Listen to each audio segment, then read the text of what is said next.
48 selecciones entraron a este mundial, solo 32 siguen vivas, y si crees que esos 32 son los que tenían que estar, te equivocas. Porque entre los clasificados hay 8 equipos que llegaron por la mínima, casi de milagro, con diferencias de un gol o un punto. Y esos 8 equipos tienen nombre: Bosnia, Paraguay, Ecuador, Senegal, Argelia, Ghana, el Congo, Suecia. Ninguno de ellos es una cenicienta, todos ellos son una trampa mortal para cualquier favorito que los subestime. Este Mundial 2026 no terminó en la fase de grupos. En realidad, ahí es donde empieza. Para entender lo que pasó, primero hay que entender el formato. El Mundial 2026 es el más grande de la historia. 48 selecciones, 12 grupos de 4 y una regla nueva que lo cambia todo. No pasan solo los 2 primeros de cada grupo. Pasan los 2 primeros de cada grupo, 24 equipos, más los 8 mejores terceros de toda la competición. Esos son 32 equipos en 16avos de final, el doble que en los años 90. Y eso tiene una consecuencia enorme. Un gigante puede tropezar en la fase de grupos, terminar tercero y seguir vivo. El margen de error se amplía, la presión en los primeros partidos baja, y los equipos grandes lo saben, y algunos lo aprovecharon. Demasiado, según algunos. Miremos los 12 primeros de grupo: México, Suiza, Brasil, Estados Unidos, Alemania, Países Bajos, Bélgica, España, Francia, Argentina, Colombia, Inglaterra. Son los que dominaron sus grupos. Pero hay 2 nombres ahí que merecen análisis aparte: México y Colombia. Antes del torneo, los modelos de datos daban a España un 16,8% de probabilidades de ser campeona, a Argentina un 14,5%, a Francia un 12,1%. Muy por encima de México y Colombia. Sin embargo, aquí están los 2 como líderes de sus grupos: México por encima de Corea del Sur y Sudáfrica, Colombia por encima de Portugal. Eso no es casualidad, eso es una afirmación. América Latina manda un mensaje: los títulos de este mundial no están reservados solo para Europa y los de siempre. Ahora los 12 segundos de grupo: Sudáfrica, Canadá, Marruecos, Australia, Costa de Marfil, Japón, Egipto, Cabo Verde, Noruega, Austria, Portugal, Croacia. Detente un momento y lee esa lista otra vez. Portugal, campeón europeo con Cristiano en su último mundial. Segundo de su grupo, por detrás de Colombia. Croacia, finalista en 2018. Segunda de su grupo, por detrás de Inglaterra. Marruecos, que llegó a semifinales en Qatar. Segunda de su grupo, por detrás de Brasil. Japón, que eliminó a Alemania y España en el mundial anterior. Segundo, por detrás de Países Bajos. Esto no es una lista de segundones. Esto es una lista de tigres.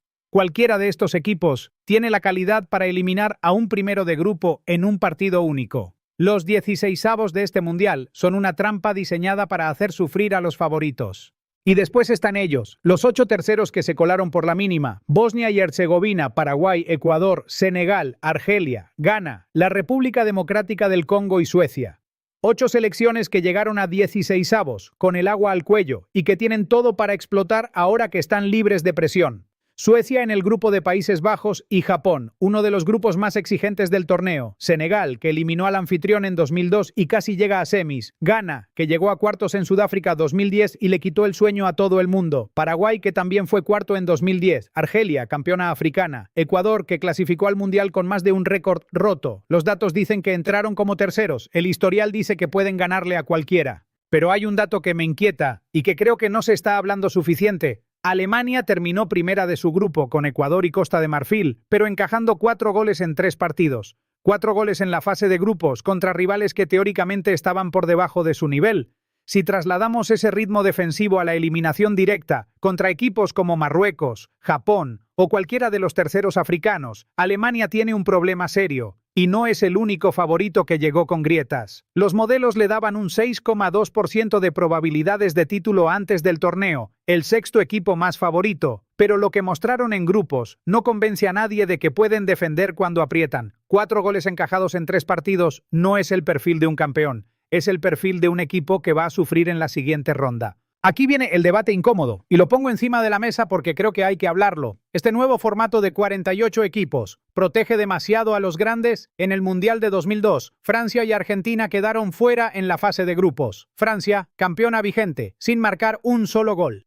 Argentina, con uno de los mejores equipos del mundo, eliminada. Eso fue un terremoto. En 2014, España, campeona vigente, se fue en primera ronda. Esas eliminaciones forman parte de la historia del fútbol porque son improbables, son dolorosas, son reales. En el formato de 2026, esas mismas selecciones habrían tenido una segunda y hasta una tercera oportunidad de sobrevivir. Los modelos de datos ya alertaban antes del torneo. La probabilidad de que un gigante caiga en la fase de grupos baja significativamente con este formato. Y lo que vemos hoy lo confirma. Todos los grandes del top 10 previo están vivos. Todos. Excepto Uruguay, que no aparece en ninguna de estas listas de clasificados, y se convierte así en la gran decepción del torneo. El único grande que ni con el formato ampliado pudo salvarse. Mi lectura sobre cómo quedó armado el cuadro es esta. Los 16avos de final de este mundial van a ser los más duros de la historia del torneo.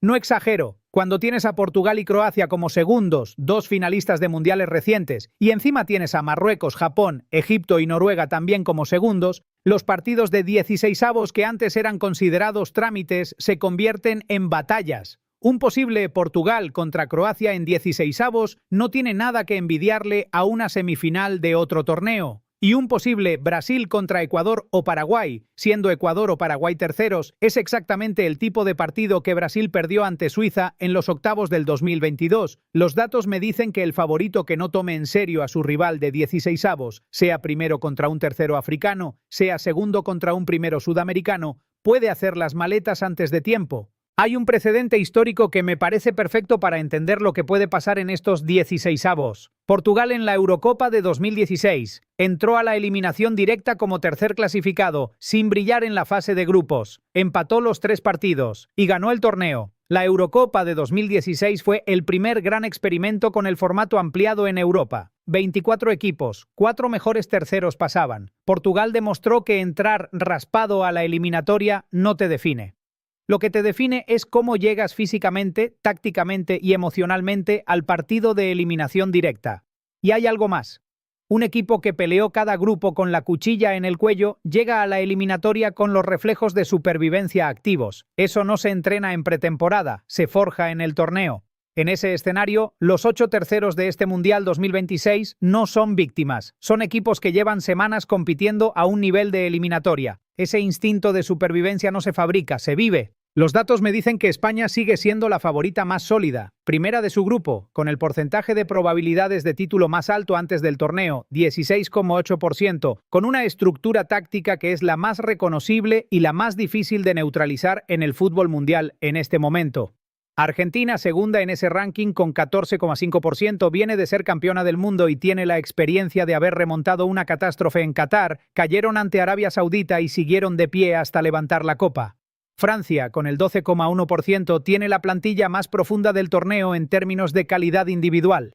Pero me pueden corregir si me equivoco, ninguno de estos 3 favoritos tiene un camino sencillo. España puede cruzarse con Senegal o Ghana, Argentina con un equipo africano que no tendrá nada que perder, Francia con Portugal o Croacia si el cuadro lo permite. El favorito al título en este mundial no es el que mejor jugó en grupos, es el que mejor sobreviva a esta jungla de 16avos. Entonces, ¿cuál es el veredicto final tras esta fase de grupos? 3 cosas me quedan absolutamente claras. Primera, México y Colombia se ganaron el derecho de ser tratados como candidatos reales, no como outsiders. Lideraron sus grupos, eso vale. Segunda, el nuevo formato amplía el margen de error para los grandes, sí, pero al mismo tiempo convierte los 16avos en el campo de minas más peligroso de la historia del torneo.